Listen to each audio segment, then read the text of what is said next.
Pentagon ने हलाक होने वाले मजीद 2 फौजियों की शनाख्त जाहिर कर दी है। ईरानी हमले में मेजर जेफरी और chief warrant officer Robert Marjan हलाक हुए हैं। पेंटागन का ऐसा बताना है। अमरीकी हुकाम ने दोनों हलाक फौजियों की तस्वीर भी जारी कर दी हैं। ये तस्वीर देखी जा सकती हैं। पेंटागन ने हलाक होने वाले मजीद 2 फौजियों की शनाख्त जाहिर कर दी है।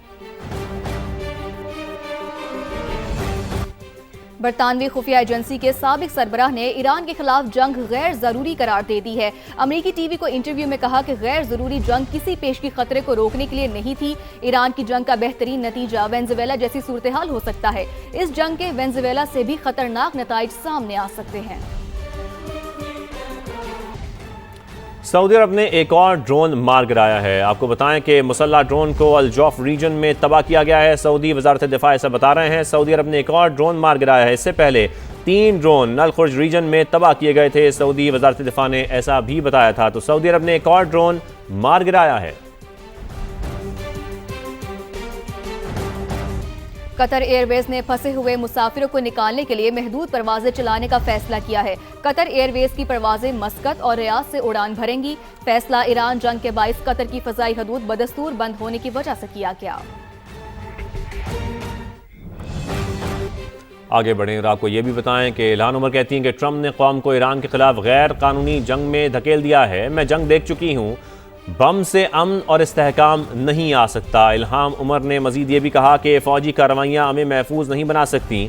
जंग से कशीदगी बढ़ेगी और खित्ता अफरा तफरी का शिकार होगा। हमने सिफारतकारी को छोड़कर तबाही और बर्बादी को अपना लिया है। गलत फैसले की कीमत बेगुनाह अवाम और अमरीकी फौजी चुकाएंगे।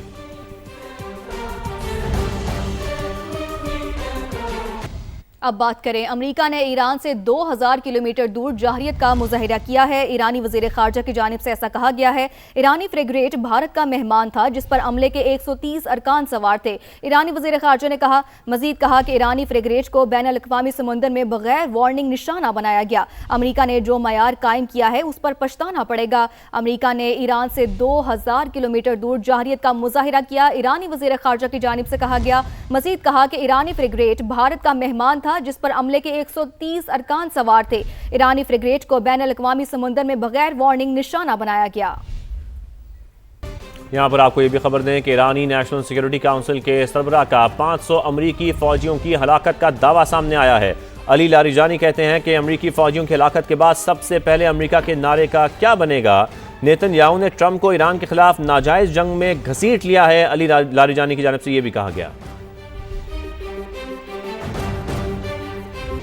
ईरान की मिसाइल लॉन्चिंग साइट्स पर हमले जारी हैं। अमेरिकी सेंटकॉम ने ईरानी मिसाइल लॉन्चिंग साइट्स पर हमलों की वीडियो जारी कर दी। बयान में बताया गया कि ईरानी मिसाइल लॉन्चिंग साइट्स को ढूंढ कर तबाह कर रहे हैं। पेंटागन ने हलाक होने वाले मजीद 2 फौजियों की शनाख्त जाहिर कर दी है। ईरानी हमले में मेजर जेफरी और chief warrant officer Robert Marjan हलाक हुए हैं। पेंटागन का ऐसा बताना है। अमरीकी हुकाम ने दोनों हलाक फौजियों की तस्वीर भी जारी कर दी हैं। ये तस्वीर देखी जा सकती हैं। पेंटागन ने हलाक होने वाले मजीद 2 फौजियों की शनाख्त जाहिर कर दी है। बरतानवी खुफिया एजेंसी के साबिक सरबराह ने ईरान के खिलाफ जंग गैर जरूरी करार दे दी है। अमरीकी टीवी को इंटरव्यू में कहा कि गैर जरूरी जंग किसी पेशगी खतरे को रोकने के लिए नहीं थी। ईरान की जंग का बेहतरीन नतीजा वेनेजुएला जैसी सूरत हाल हो सकता है। इस जंग के वेनेजुएला से भी खतरनाक नताइज सामने आ सकते हैं। सऊदी अरब ने एक और ड्रोन मार गिराया है। आपको बताएं कि मुसल्ला ड्रोन को अल जौफ रीजन में तबाह किया गया है। सऊदी वजारत दिफा ऐसा बता रहे हैं। सऊदी अरब ने एक और ड्रोन मार गिराया है। इससे पहले 3 ड्रोन नल खुर्ज रीजन में तबाह किए गए थे। सऊदी वजारत दिफा ने ऐसा भी बताया था। तो सऊदी अरब ने एक और ड्रोन मार गिराया है। कतर एयरवेज ने फंसे हुए मुसाफिरों को निकालने के लिए महदूद परवाजें चलाने का फैसला किया है। कतर एयरवेज की परवाजें मस्कत और रियाद से उड़ान भरेंगी। फैसला ईरान जंग के बाइस कतर की फजाई हदूद बदस्तूर बंद होने की वजह से किया गया। आगे बढ़ें और आपको ये भी बताएं कि इल्हान उमर कहती हैं कि ट्रंप ने कौम को ईरान के खिलाफ गैर कानूनी जंग में धकेल दिया है। मैं जंग देख चुकी हूँ, बम से अमन और इस्तेहकाम नहीं आ सकता। इल्हाम उमर ने मजीद ये भी कहा कि फौजी कार्रवाइयाँ हमें महफूज नहीं बना सकती।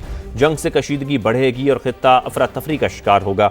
हमने सिफारतकारी को छोड़कर तबाही और बर्बादी को अपना लिया है। गलत फैसले की कीमत बेगुनाह अवाम और अमरीकी फौजी चुकाएंगे।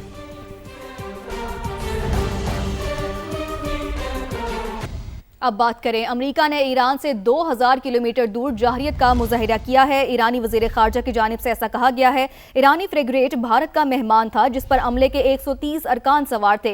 ईरानी वजीर खारजा ने मजीद कहा कि ईरानी फ्रिगेट को बैन अल-अक़वामी समुंदर में बगैर वार्निंग निशाना बनाया गया। अमेरिका ने जो मयार कायम किया है उस पर पछताना पड़ेगा। अमेरिका ने ईरान से 2000 किलोमीटर दूर जारहियत का मुजाहिरा किया। ईरानी वजीर खारजा की जानिब से कहा गया। मजीद कहा कि ईरानी फ्रिगेट भारत का मेहमान था जिस पर अमले के 130 अरकान सवार थे। ईरानी फ्रिगेट को बैन अल-अक़वामी समुंदर में बगैर वार्निंग निशाना बनाया गया। रावलपिंडी के शंघाई प्लाजा में 12 घंटे बाद आग पर काबू पा लिया गया है, लेकिन कूलिंग का अमल ताहाल जारी है। तहखाने में मुश्किलात पेश आ रही हैं। मजीद जानते हैं वहां मौजूद समा के नुमाइंदे यासिर हकीम से। जी यासिर, बताइएगा कि कूलिंग का अमल कहां तक पहुंचा है?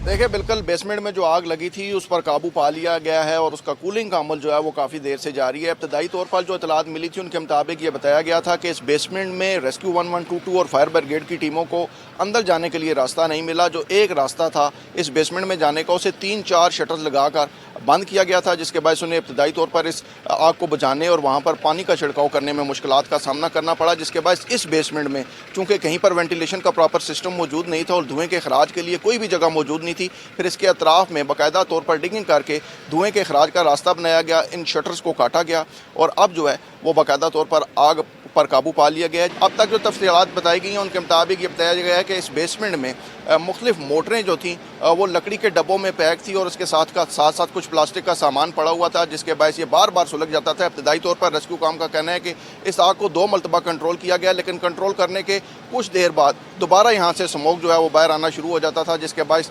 दोबारा ऑपरेशन जो है वो शुरू किया जाता था। अब बाकायदा तौर पर इस आग पर काबू पाया गया है, जिसके बाद धुएँ के अखराज के लिए फ्यूल स्मोक इजेक्टर्स का इस्तेमाल किया जा रहा है। मशरिक़ वस्ता में जारी जंग के बायस खित्ते में फ़ज़ाई बहरान शिद्दत इख्तियार कर गया, जिसके असरात पाकिस्तान समेत कई ममालिक की फ़ज़ाई सरगर्मियों पर भी पड़ रहे हैं। गुज़िश्ता 5 दिन के दौरान 8 ममालिक की मनसूख परवाज़ों की तादाद 20,000 से तजावुज़ कर गई है। पाकिस्तानी एयरपोर्ट से छठे रोज़ भी मशरिक़ वस्ता जाने और आने वाली 145 परवाज़ें मनसूख कर दी गई। मज़ीद तफसील जानेंगे नुमाइंदा समा जावेद असगर से। जी जावेद, आगाह कीजिएगा। जी, आज कराची से मशरिक़ी वस्ता की 35, लाहौर से 29, मुल्तान से 12 परवाज़ें मंसूख की गई हैं। इस्लामाबाद से 35, पेशावर 14, सियालकोट 12, फैसलाबाद 6 और कोटा से भी 4 परवाज़ें मंसूख हुई हैं। जबकि मजमूई तौर पर ईरान पर हमले के बाद पाकिस्तान की मंसूख करदा परवाज़ों की तादाद 900 हो गई है, जबकि Dubai, Abu Dhabi, Sharjah airport से हंगामी इनखला के लिए 167 परवाज़ें ऑपरेट की गई हैं और 8 मुल्क की फ़ज़ाई की बंदिश के बाद मुल्क को 4300 परवाज़ें मंसूख हुई हैं। जबकि ताज़ा हमलों से मुख्तलिफ शहरों में मुतअद्दिद परवाज़ें मंसूख की जा चुकी हैं और ज़राए का ये कहना है कि मुख्तलिफ एयरलाइंस ने आज दोपहर तक अपना फ्लाइट ऑपरेशन भी बंद रखने का ऐलान कर रखा है। जी, अपडेट्स के लिए बहुत शुक्रिया।